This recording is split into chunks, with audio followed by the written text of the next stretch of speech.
दिल्ली में educational cycle ride संस्था मलिन बस्तियों में रहने वाले बच्चों के लिए उम्मीद की किरण बनती नजर आ रही है। ये संस्था वो कार्य कर रही है जो सरकार के साथ साथ हम सभी लोगों को मिलकर करना चाहिए। संस्था के कई वॉलंटियर्स इस महामारी के समय झुग्गियों में जाकर उनके घरों में बैठकर बच्चों को पढ़ाते हैं।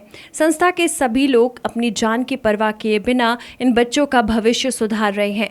संस्था को सभी के सहयोग की जरूरत है। ये बच्चे आज पढ़ाई नहीं कर पा रहे हैं, जिसके चलते ये संस्था लगातार इनकी मदद कर रही है।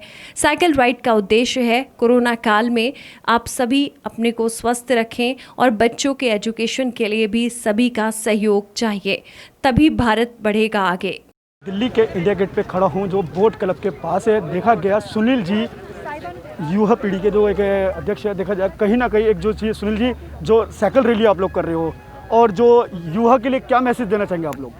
ये साइकिल पीछे एक कॉज है। देखो लोग कोरोना टाइम पे लोग घरों में बैठे हैं, व्यापार थोड़ा कम चल रहा है और सरकारी दफ्तर भी कभी खुल रहे हैं कभी बंद हो रहे हैं, तो उसको लेकर इन्होंने एजुकेशन को लिया है कि एजुकेशन में बड़ी डिफ़िकल्टीज़ आ रही हैं। लोग बच्चे घरों में बैठे हैं, स्कूल बंद है, कॉलेज बंद है, तो उनको किस तरह से एजुकेट करना चाहिए। और बशर्ते कि जो middle class family, upper middle class है या अमीर लोग हैं वो तो फिर भी मैनेज कर पा रहे हैं, लेकिन जो बिल्कुल लोअर क्लास है, चाहे वो बैगर्स हैं या गरीब लोग हैं जिनके पास फ़ोन खरीदने के पैसे नहीं है, जो लैपटॉप खरीद नहीं सकते, उसके कॉज को लोग ये लोग निकले, तो मैं इनको बधाई देता हूँ। एक मामला भी सामने निकल के आया, देखा गया दिल्ली सरकार ने शिक्षा की एक तरफ तो शिक्षा की बात करते हो, दूसरी जगह पेरेंट्स को नोटिस देती है यदि 1200 रुपये पर मंथ की जो फीस आप दोगे तो ही बच्चा पढ़ा पाओगे।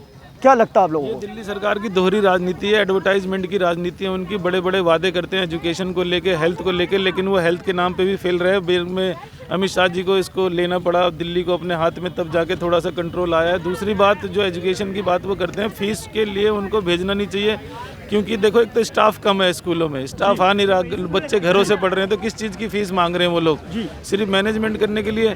बाकी कोरोना काल में देखा गया, कोरोना काल में जो देखा गया सभी काम धंधे बंद हो गए, तो पेरेंट्स जो गरीब लोग हैं वो कहाँ से फीस भर पाएंगे? उनको खाने तक को तो मिल नहीं रहा। सरकार से आपने उसके बच्चों के जो गरीबी रेखा के नीचे उनके एक एडमिशन की बात आपने रखी हुई है, तो उन बच्चों को आइडेंटिफाई करके जो पेरेंट्स अफोर्ड नहीं कर सकते उनकी फ़ीस को माफ़ करना चाहिए, और जो बाकी पेरेंट्स दे भी सकते हैं उनकी फ़ीसों को भी आधा करना चाहिए, क्योंकि उनकी सैलरी, उनके बिजनेस, उनके सब आधे आधे हो चुके हैं। देखो कुछ समय बाद देखा जाए, प्रीति जी हमारे से जुड़े हैं। प्रीति, अहम भूमिका आपकी रही है, 18 साल से आप लगातार संघर्ष कर रहे हो इस चीज़ के लिए, और युवा पीढ़ी आपके साथ संघर्ष में सपोर्ट करती है। जी, मैं युवाओं को यही कहना चाहूँगी कि जिस तरह से आज अगर आप रविवार का दिन देखेंगे, हमने बहुत सारे युवाओं को कॉल भी किया था, लेकिन कुछ उनमें से नहीं आए, कुछ आए हैं।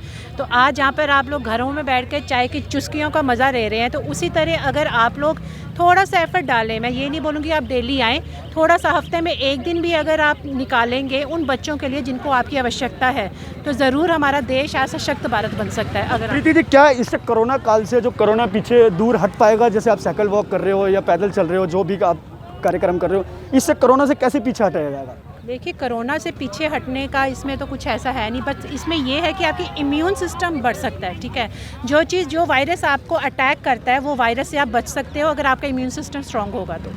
आज की साइकिल रैली का क्या कहना रहेगा आप लोगों का? ये जो हमारी साइकिल रैली है, बेसिकली हमारा स्लम्स एजुकेशन सपोर्ट करना था, और जिसमें हम लोग अब आने वाले टाइम में बैगर्स कॉलोनी में जाकर हम लोग उनके लिए एक छोटा सा स्कूल ओपन कर रहे हैं, क्योंकि हर कोई लोग जो है वो जो भीख मांगते हैं बच्चे, उनको एडवाइस तो हर कोई देता है कि तुम पढ़ते क्यों नहीं हो, तुम काम क्यों नहीं करते, लेकिन एफ़र्ट कोई नहीं करता। तो हमारी जो एनजीओ वो एफ़र्ट कर रही है, बैगर्स कॉलोनी में जाके उनके लिए छोटा सा एक स्कूल खोल रही है, और आप बिलीव नहीं करोगे आज 15 भिखारी जो हैं, भीख मांगने वाले बच्चे आज स्कूल जा रहे हैं।